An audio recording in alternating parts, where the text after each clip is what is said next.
ہم لاتے ہیں ٹاپ نیوز، آپ کے فیوریٹ ٹاک شوز اور انلمیٹڈ انٹرٹینمنٹ صرف یوٹیوب پر۔ اگر آپ نے ابھی تک ہمارا چینل سبسکرائب نہیں کیا تو ابھی سبسکرائب کریں اور بیل آئیکن کو کلک کر کے ہماری لیٹسٹ ویڈیوز کے بارے میں اپڈیٹ جانیں۔ سبسکرائب کیجئے اور ہم آپ کو لیے چلیں گے آپ کی فیوریٹ ویڈیو کی طرف۔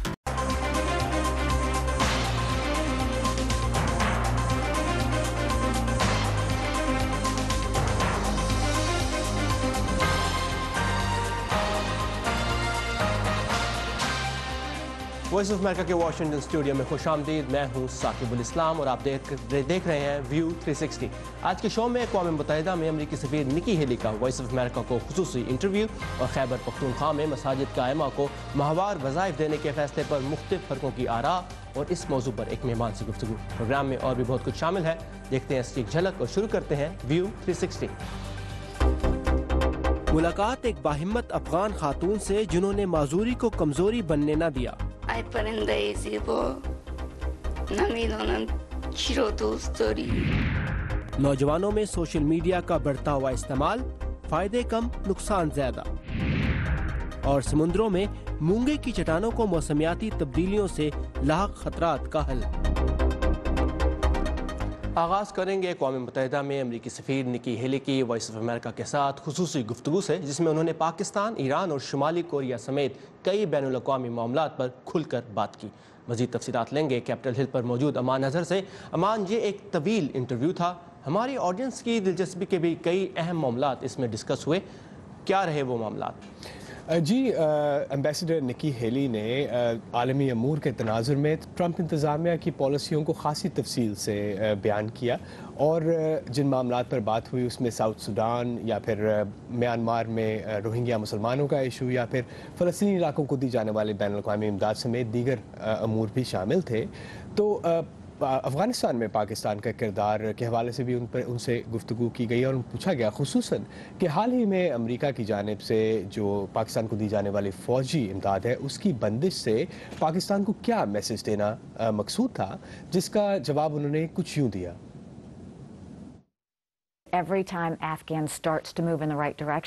جب بھی افغانستان درست سمت میں جانا شروع کرتا ہے، پاکستان اسے واپسی کی جانب دھکیل دیتا ہے، جس کی وجہ پاکستان کی دہشت گردوں پر کنٹرول کی اہلیت ہے۔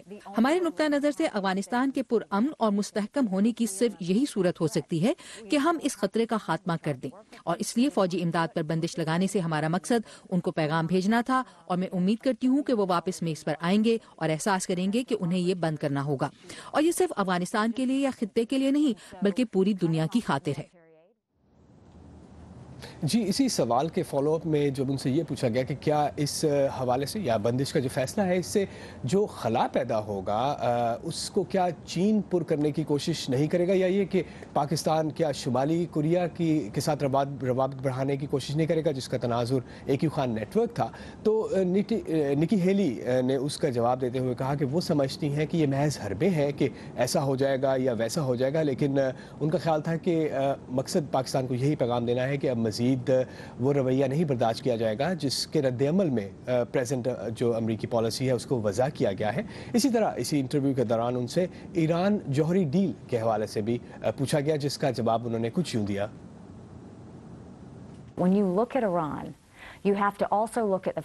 جب ہم ایران کی جانب دیکھتے ہیں تو ایک اور حقیقت بھی نظر آتی ہے۔ دنیا کے کس حصے میں بیلسٹک میزائل بھیجنے کو درست سمجھا جاتا ہے، اور ان کا وہ استعمال جو انہوں نے کیا ہے، جیسا کہ وہ حوثی باغیوں سے مل کر یمن میں کر رہے ہیں، اور یہ کیسے ٹھیک ہے کہ وہ دہشت گردوں کی پشت پناہی کر رہے ہیں جیسا کہ وہ مسلسل خطے میں جاری رکھے ہوئے ہیں۔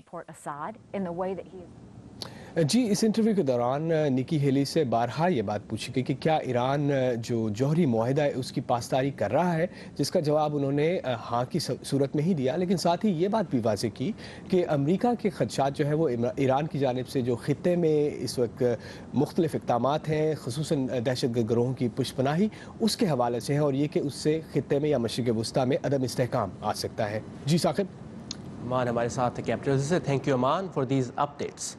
اور ہیومن رائٹس واچ نے سال 2017 میں انسانی حقوق کی صورتحال پر اپنی ایک سالانہ رپورٹ میں موجودہ دور کو انسانی حقوق کے لیے انتہائی خطرناک قرار دیا ہے۔ اس کے لیے تنظیم کے ایگزیکٹو ڈائریکٹر نے امریکہ سمیت دنیا بھر میں ایسی پاپولسٹ طاقتوں کے اقتدار میں آنے کو ذمہ دار قرار دیا جو اکثریت کے حقوق کے لیے بولنے کا دعویٰ کرتی ہیں اور اس کے لیے اقلیتوں کے حقوق سلب کرتی ہیں۔ رپورٹ کے مطابق امریکہ اور برطانیہ جیسی جمہوری طاقتیں اپنے داخلی چیلنجز کے باعث انسانی حقوق کے لیے آواز اٹھانے کی کم خواہش مند رہیں۔ رپورٹ میں پاکستان کی انسانی حقوق کی صورتحال کو غیر تسلی بخش قرار دیا گیا ہے، جبکہ سیکیورٹی فورسز کی جانب سے انسانی حقوق کی خلاف ورزیوں اور خواتین، مذہبی اقلیتوں، ٹرانسجینڈرز اور میڈیا پر پرتشدد حملوں کو بھی رپورٹ میں نشانہ بنایا گیا ہے۔ اور پاکستان میں مساجد کے ائمہ کرام کے لیے سرکاری سطح پر وظیفہ یا تنخواہ مقرر نہیں اور نہ ہی ان کے اخراجات اور ان کے پاس آنے والی فنڈنگ کی کوئی مانیٹرنگ کی جاتی ہے۔ اب پہلی بار خیبر پختونخوا کی حکومت نے ائمہ کرام کے لیے وظائف مقرر کیے ہیں، لیکن اس فیصلے کو مخالفت کا سامنا بھی ہے۔ تفصیلات پشاور سے عمر فاروق کی اس رپورٹ میں۔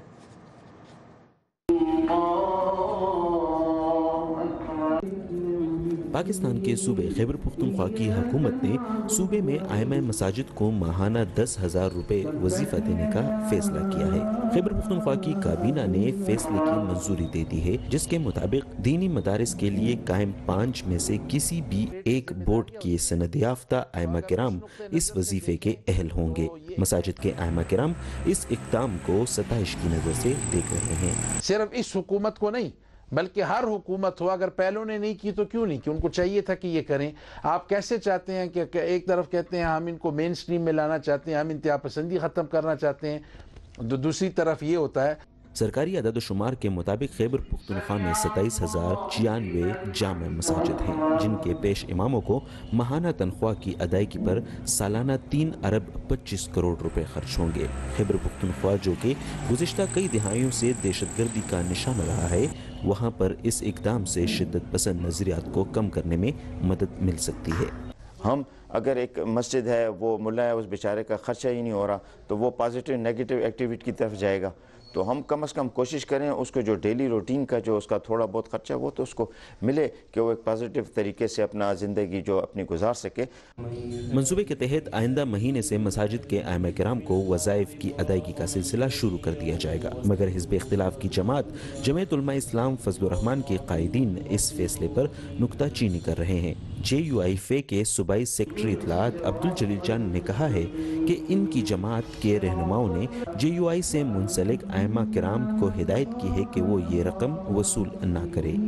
اس کے لیے کوئی سمری تیار نہیں ہوئی، فائنانس ڈپارٹمنٹ میں کوئی بل، کوئی سینکشن نہیں آیا، نہ اس میں کوئی اپائنٹمنٹ لیٹر ہے، لیکن صرف علماء کو بدظن کیا جا رہا ہے، علماء کو یہ اس قسم کا اعزازیہ دے کر یہ خلیج پیدا کیا جا رہا ہے کہ علماء حکومت کے در پہ آگے ان سے تنخواہیں وصول کریں گے۔ خیبر پختونخوا کی حزب اختلاف کی دوسری جماعتیں اس عمل کو مستقل بنیادوں پر شروع کرنے کا مطالبہ کر رہی ہیں، لیکن ساتھ ہی اس بات پر بھی زور دے رہی ہیں کہ مساجد یا دیگر مذہبی مراکز کو سیاسی و ذاتی مقاصد کے لیے استعمال نہ کیے جائیں۔ عمر فاروق، اردو VOA، پشاور۔ مساجد اور دینی مدارس کو رجسٹر کرنے اور ایک طرح سے حکومتی کنٹرول میں لانے کے اس اقدام کے بعد کیا ممکنہ اثرات ہو سکتے ہیں، اس پر ہم بات کریں گے امریکی ریاست انڈیانا کی یونیورسٹی آف نوٹر ڈیم میں اسلامک اسٹڈیز کے پروفیسر ابراہیم موسیٰ سے، جو مدارس اور دینی تعلیم کی اصلاحات کے موضوع پر کتب اور مضامین لکھ چکے ہیں اور حال ہی میں کچھ وقت پاکستان میں بھی گزار کر آئے ہیں۔ Professor Ibrahim, welcome to view 360۔ پہلا سوال جو میں آپ سے کرنا چاہوں گا وہ یہ ہے کہ مساجد کو حکومتی کنٹرول میں لانے کے فوائد اور نقصانات کیا ہیں؟ دیکھیے، اس میں جو ہے کئی پہلو ہیں۔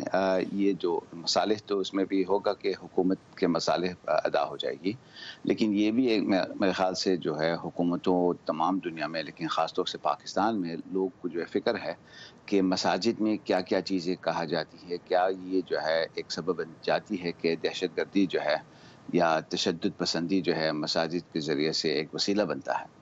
تو اس لیے جو ہے حکومتوں جو ہے اور صوبائی حکومتوں مساجد پر کنٹرول لینا چاہتے ہیں، لیکن جو ہے یہ ہمیشہ کامیاب نہیں ہو سکتی ہے، اور یہ ضروری ہے کہ اس کے لیے اس کو یعنی فائدہ مند کرنے کے لیے جو ہے ایک طریقہ ہونا چاہیے، ایک اسٹریٹجی ہونا چاہیے جس سے آپ تمام سٹیک ہولڈرز جو ہے مساجد کا امہ یعنی کمیونٹی لیڈرز اینڈ آرگنائزیشنز اور علماء حضرات کو ایک جگہ جمع کر لے تاکہ ایک قسم کے جو ہے شورائی ڈیموکریسی ہو جائے جس کے ذریعے سے جو ہے وہ اہم فیصلے پر پہنچ سکتے ہیں ایک قسم کے اجماع کے ساتھ۔ اجماع کی آپ نے بات کی، لیکن ابھی ہم نے اس رپورٹ میں جو اعتراض دیکھا وہ یہ ہے کہ مساجد کو حکومتی مقاصد کے لیے استعمال کیے جانے کا امکان بھی ہے، تو آپ اس اعتراض کو کیسے دیکھتے ہیں، اس کو دور کیسے کیا جا سکتا ہے؟ دیکھیں دونوں طرف سے جو ہے یعنی ایک اوپن کنورسیشن کی ضرورت ہے، یعنی حکومت کو بتانا چاہیے کہ یہ لوگ ان کے ذہن میں کون سے مخاوف ہے اور کس چیزوں سے وہ خوفناک ہے۔ ائمہ اور مساجد کے طرف سے جو ہے ان لوگ کو بھی گفتگو ہونا چاہیے کہ ان لوگ کے یہاں جو ہے کون سے اعتراضات ہیں۔ یہ اعتراضات تو یہ ہے کہ جو ہے حکومت جو ہے مساجد پر جو ہے کنٹرول کریں گے۔ اس میں یہ بات جو بر صغیر میں جو تاریخی چیز یہ تھی کہ حکومت جو ہے کبھی مذہب کے بارے میں دخل اندازی نہیں کرتی، یہ اچھی چیز تھی، لیکن یہ بھی معلوم ہوتا ہے کہ مذہب کے طرف سے جو ہے لوگ جو ہے ذمہ دارانہ طریقے سے جو ہے مذہب کی کارروائی نہیں کرتے تھے، اور اس کے ذریعے سے تشدد پسندی بہت زیادہ بڑھ گئی پورے بر صغیر پر، لیکن خاص طور سے پاکستان میں تو میرے خیال سے یہ مخاوف بھی جو ہے قابل غور ہے اور اس پہ جو ہے توجہ دینا ضروری ہے۔ شدت پسندی اور دہشت گردی کی بات کریں تو پاکستان جیسے آپ نے بات کی بہت زیادہ متاثر ہوا ہے، اور خیبر پختونخوا کا صوبہ جو دہشت گردی سے سب سے زیادہ متاثر ہوا پاکستان میں، وہاں مساجد اور مدارس کی رجسٹریشن اور خاص طور پر پاکستان کے تناظر میں کیا آپ دیکھتے ہیں کہ اس رجسٹریشن سے یا اس اقدام سے شدت پسندی اور انتہا پسندی پر اور سخت گیر نظریات پر قابو پانے میں مدد ملے گی؟ دیکھیے مدارس کے رجسٹریشن جو ہے تو جنرل مشرف کے زمانے سے شروع ہو گئی، اور جو ہے کچھ یعنی اس قسم کے اقدامات ہوا، لیکن جو ہے وہ زیادہ فائدہ بخش تو ثابت نہیں ہوا۔ دہشت گردی اور تشدد پسندی جو ہے بڑھتے گئی۔ تو اصل چیز جو ہے پاکستان میں میرے رائے میں یہ ہے کہ ایک نیشنل کانورسیشن کی ضرورت ہے مذہب پہ، ریلیجن پہ، اور خاص طور سے تمام دینی فرق کو جو ہے مذاہب و مسالک کو جمع کرنا، اور ان سے ایک مسلسل لمبی سی گفتگو ایک جگہ جمع کرنے سے وہ بات ختم نہیں ہوگی۔ ایک لمبی گفتگو کی ضرورت ہے، صوبائی طور سے شروع ہو جائے کہ مذہب کا رول کیا ہوگا، اور اس میں جو ہے کنٹرول کی ضرورت نہیں۔ اصل میں پاکستان میں یہ ہوتا ہے کہ مذہب کے لوگ جو ہے ایک سپوائلر بن جاتے ہیں نیشنل پالیسیز میں، اور حکومت کی طرف سے وہ کنٹرول کی طرف وہ آمادہ ہو رہا ہے۔ تو یہ جو سپوائلر اور کنٹرول میں جو ہے دونوں پولرائزیشن کی شکلیں نکلتی ہیں، اس میں جو ہے سنجیدہ طریقے سے جو ہے بات کرنے کی ضرورت ہے، تاکہ جو مسائل ہے، جو قوم کی مسائل ہے، وہ جو ہے وہ جو ہے فائق ہو، اور جو ہے ذاتی مسائل جو ہے اس کو قابو میں رکھا جائے۔ اور آپ سے کل میری بات ہو رہی تھی تو آپ نے کچھ ایسی مثالیں دیں جس میں آپ نے ذکر کیا ان ملکوں کا جہاں پر مساجد کو رجسٹر کیا جاتا ہے اور جو حکومتی کنٹرول میں ہے، جس میں مصر کی مثال دی آپ نے، بنگلہ دیش اور بھارت کی مثال دی جہاں مدارس کو رجسٹر کرنے کا کام ہوا۔ تو کچھ مثالوں میں آپ نے یہ نشاندہی کی تھی کہ وہاں الٹا اس چیز کا نقصان ہوا۔ تو کیا پاکستان جیسے ملک میں جہاں شدت پسندی اور سخت گیر نظریات ایک بہت بڑا چیلنج ہے حکومت کے لیے بھی اور کمیونٹی عام لوگوں کے لیے بھی، تو وہاں یہ رجسٹریشن اور مساجد اور مدارس کی، جہاں اس وقت 20,000 کے قریب مدارس پاکستان میں رجسٹرڈ ہیں، لیکن غیر رجسٹرڈ مدارس کی تعداد بھی بہت زیادہ ہے، تو کیا وہاں یہ چیز کامیاب ہو سکتی ہے، اور اگر نہیں تو پھر اس کا حل کیا ہے؟ دیکھیے بھارت میں جو ہے مساجد اور مدارس کا رجسٹریشن نہیں ہے۔ جن ملکوں میں جو ہے مساجد کا رجسٹریشن جس آپ نے ذکر کیا ہے، مصر ہے، الجیریا ہے، ٹونیزیا ہے، موروکو ہے، اور ممالک بھی ہیں جہاں جو ہے ہر جمعے کو جو ہے جو جمعے کے خطبہ کا کوئی خاکہ جو ہے امام کو دیا جاتا ہے، اس کے مطابق وہ خطبہ کرے۔ اس میں جو یہ ہو جاتا ہے کہ ریلیجن بہت ہی آرٹیفیشل رہ جاتے ہیں۔ آپ دیکھیے الجیریا میں، ٹونیزیا میں بھی جو اب جو ہے یعنی عرب سپرنگ کے بعد جو ہے ایک ڈیموکریٹک پاتھ پر نکلے ہوئے، وہاں بھی جو ہے خطرہ ہے تشدد پسندی کا۔ تو اس میں یہ ہوتا ہے کہ جو ہے جب آپ ریلیجن کو کنٹرول کرنے کی کوشش کریں، مذہب کو کنٹرول کرنے کی کوشش کرتے ہیں، تو لامحالہ جو ہے ایک اور پہلو نکلتا ہے کہ لوگ اس کو انڈرمائن کرنے کے لیے، سبورٹ کرنے کے لیے ایک خانگی ریلیجن بن جاتا ہے۔ مصر تو اس کا نمبر 1 ایگزامپل ہے۔ تو اس کا حل تو یہی ہوگا کہ جو ہے تمام یعنی اطراف سٹیک ہولڈرز کو جو ہے ایک لمبی کانورسیشن کی ضرورت ہے، تاکہ وہ جو ہے ہر ماہ ہر سال جو ہے ایک لمبا گفتگو ہو، اس کی بنیاد پہ اس کی ریسرچ کے بعد جو ہے ایک پالیسیز تیار کی جائے. یہ جو ہے نا یہ تمام جو ہے ایک کسی کے ذہن میں آ گیا چلو مدارس کو یا مساجد کو رجسٹر کر لیں. بالکل آپ نے یہ کہا کہ تمام سٹیک ہولڈرز کو ایک نقطے پر آنے کی ضرورت ہے، اس کے بارے میں بات چیت کرنے کی ضرورت ہے، ڈائلاگ کی ضرورت ہے. شکریہ professor Musa, thank you for your time and insight.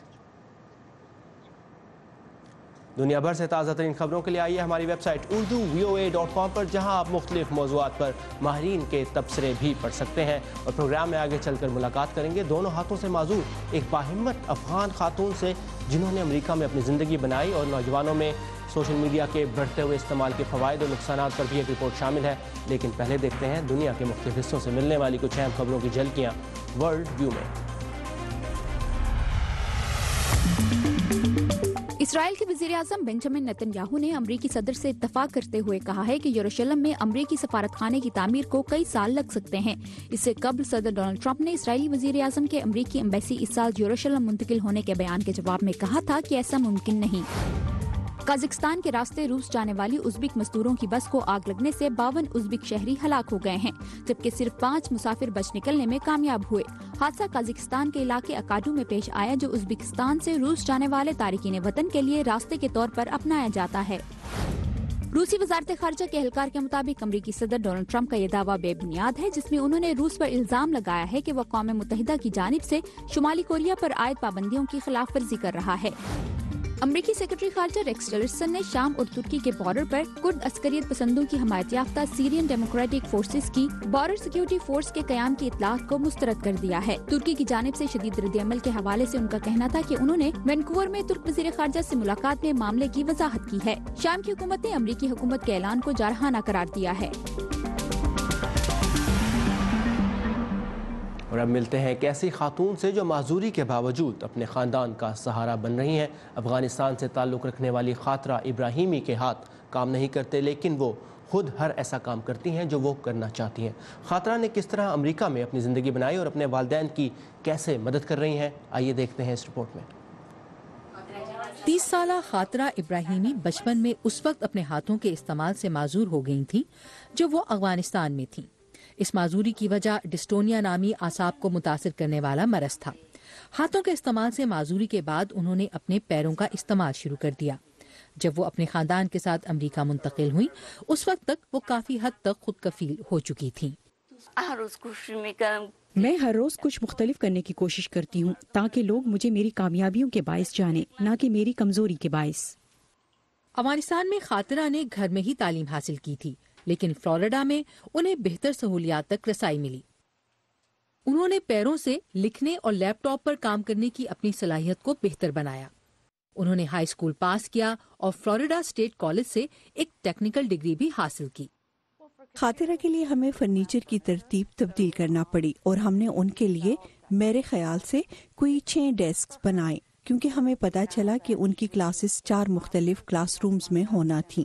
پھر ان کا ایک ڈیسک ٹیسٹ سینٹر میں ہے اور ایک اور کیفیٹیریا میں، تاکہ جب وہ وہاں کھانا کھائیں تو ان کے لیے ایک ایسی جگہ ہو جہاں وہ اپنی ویل چیئر سے نکل کر بیٹھ سکیں اور اپنے پیر استعمال کر سکیں. خاطرہ کا اپنی جسمانی معذوری سے مقابلہ کرنے کا عزم لوگوں کی توجہ حاصل کیے بغیر نہیں رہا. انہوں نے کبھی بھی کارکردگی دکھانے کے سلسلے میں اپنی معذوری کا اظہار نہیں کیا. وہ ہمیشہ چیلنجز پر کام کرنے میں مصروف ہوتی ہیں اور انہیں پورا کرتی ہیں.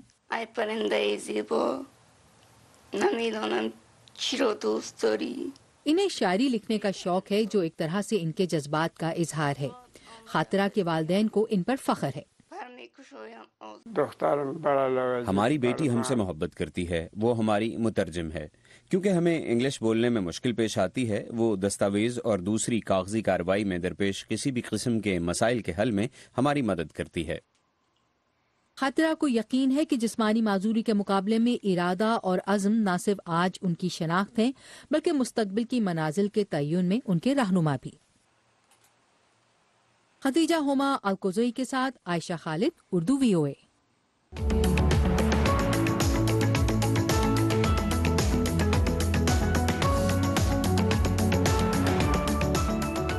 امریکہ اور یورپ میں ریسرچرز کا کہنا ہے کہ بچوں اور نوجوانوں میں سوشل میڈیا کا استعمال اس حد تک بڑھ گیا ہے کہ اس کے فوائد کم اور نقصانات زیادہ نظر آ رہے ہیں۔ انٹرنیٹ فراہم کرنے والی کمپنیوں اور والدین کی اس حوالے سے کیا ذمہ داریاں ہیں کہ وہ اس کا بچوں کو پہنچنے والے ممکن نقصان کا صحیح ادراک کر پائیں؟ دیکھتے ہیں اس رپورٹ میں۔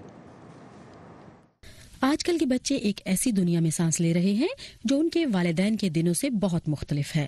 میں واٹس ایپ استعمال کرتا ہوں اور میرے اسکول کے تمام دوست مختلف واٹس ایپ گروپ کے ذریعے رابطے میں ہوتے ہیں۔ میں واٹس ایپ، معمول کی میسیجنگ، اسکائپ اور گوگل اکاؤنٹس استعمال کرتا ہوں۔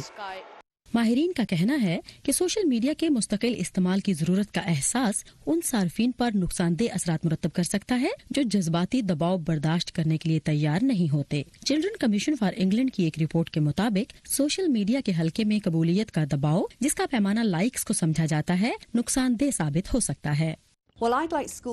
میں چاہتی ہوں کہ چھٹی اور 7ویں جماعت میں جب بچے پرائمری سے سیکنڈری اسکول پہنچے تو ان کے لیے ڈیجیٹل کی تعلیم کو لازمی قرار دیا جائے، کیونکہ اسکول آن لائن سیفٹی سے متعلق بتانے کا بہترین ذریعہ ثابت ہو سکتے ہیں۔ جذباتی دباؤ کا خطرناک نتیجہ خودکشی کی صورت میں سامنے آتا ہے۔ امریکہ میں سن 2010 سے 15 کے درمیان اس میں تیزی سے اضافہ دیکھنے میں آیا، اگرچہ اس معاملے کا سوشل میڈیا سے تعلق سائنسی طور پر ثابت نہیں ہوا۔ ریسرچرز کے مطابق اس کا دوسرا نقصان نیند کا متاثر ہونا ہے۔ سوشل میڈیا کا اصرار ہے کہ اس کے صارف کی کم سے کم عمر 13 برس ہو، لیکن اس تک ہر ایک کی رسائی بہت آسان ہے۔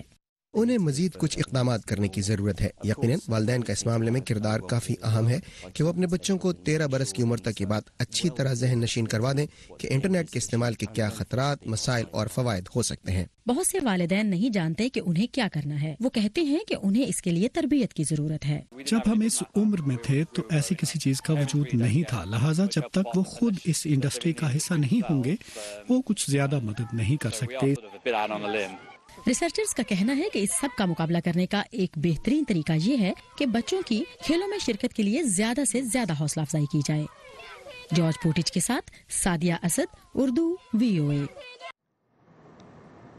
اور جس طرح زمین پر درخت انسانوں کو پہنچنے والے نقصانات میں اور سیلابی ریلوں سے ان کی مدد کرتے ہیں، اسی طرح سمندر میں موجود مونگے کی چٹانیں یا کورل جو ہیں وہ سمندری حیات کی نہ صرف حفاظت کرتے ہیں بلکہ اس کے علاوہ وہ موسمیاتی تبدیلیوں کے تناظر میں جو یہ کورل ہے اس سے ہیلپ بھی ملتی ہے۔ لیکن اب امریکہ میں اس کورل کو بچانے کے لیے مختلف کوششیں کی جا رہی ہیں۔ آئیے دیکھتے ہیں کہ وہ کوششیں کیا ہیں۔ میامی کے ساحل سے ذرا دور غوطہ خور کورل یعنی مونگے کی شاخیں سمندر کی تہ میں لگا رہے ہیں۔ یہ ٹہنیاں یونیورسٹی آف میامی کی کورل نرسری سے حاصل کی گئی ہیں۔ آبی چٹانوں کی بحالی میں مصروف سائنسدانوں نے حال ہی میں دریافت کیا ہے کہ مونگے اس صورت میں زیادہ تیزی سے اگتے ہیں جب انہیں چھوٹے ٹکڑوں میں کاٹ دیا جاتا ہے۔ پروجیکٹ مینیجر ڈالٹن ہیسلی کہتے ہیں کہ تجربات کا آغاز 9 سال پہلے لیبارٹری میں انگلی کے سائز جتنے 30 ٹکڑوں سے ہوا۔ ہم نے ان سے مونگے کی نرسری میں 3500 سے زائد ٹکڑے پیدا کیے ہیں، جس کا مطلب یہ ہے کہ ہفتے کے کسی بھی روز مقامی آبی چٹانوں پر قدرتی طریقے سے اگانے کی خاطر کئی شاخوں والے سینکڑوں مونگے منتقل کیے جا سکتے ہیں۔ ان کا گروپ اب تک آبی چٹانوں پر 11,000 مونگے لگا چکا ہے، مگر ان مونگوں کو انہی گرم ہوتے ہوئے سمندروں کا سامنا ہے جو دنیا کے کئی دوسرے خطوں میں آبی چٹانوں کو تباہ کر رہے ہیں۔ ڈالٹن کی ٹیم نہیں چاہتی کہ ان کی کوششیں ضائع ہوں، اس لیے وہ یونیورسٹی آف میامی کے اینڈریو بیکر کے ساتھ کام کر رہے ہیں۔ تو بجائے اس کے کہ ہم ایسے مونگے لگائیں جو گرم پانیوں کا شکار ہو جائیں، ہم در حقیقت ایسے مونگے لگا رہے ہیں جو ہمارے خیال میں مستقبل میں زیادہ گرمی برداشت کرنے کے قابل ہو سکتے ہیں۔ مونگے اپنی خوراک اور شوخ رنگ اپنے ساتھ اگنے والی کائی سے حاصل کرتے ہیں، مگر جب پانی گرم ہوتا ہے تو کائی ختم ہو جاتی ہے۔ بے رنگ آبی چٹانیں یا کورل زیادہ دیر تک زندہ نہیں رہ سکتے۔ اینڈریو اپنی لیبارٹری میں ایسے مونگے منتخب کرتے ہیں جو زیادہ بہتر حالت میں بحال ہو سکتے ہیں۔ اس کے باوجود کہ 2 ماہ پہلے یہ بالکل سفید ہو کر رہ گئے تھے، ان کی واپسی کافی اچھی ہے۔ اب ان کی نئی شاخیں نکلنا شروع ہو گئی ہیں۔ اور اب اگلا قدم ان سخت جان مونگوں کو تنزلی کا شکار چٹانوں پر لگانا ہے اور دیکھنا ہے کہ وہاں یہ کیسے رہتے ہیں۔ ٹیم پر امید ہے کہ وہ ان مونگوں کو زندہ رہنے کا ایک اور موقع فراہم کر سکتی ہے۔ یہ تھا آج کا ویو 360۔ ہم سے رابطے کے لیے آئیے facebook.com/VOA اردو کے پیج پر۔ ثاقب الاسلام کو اجازت دیجیے۔ Have a nice evening.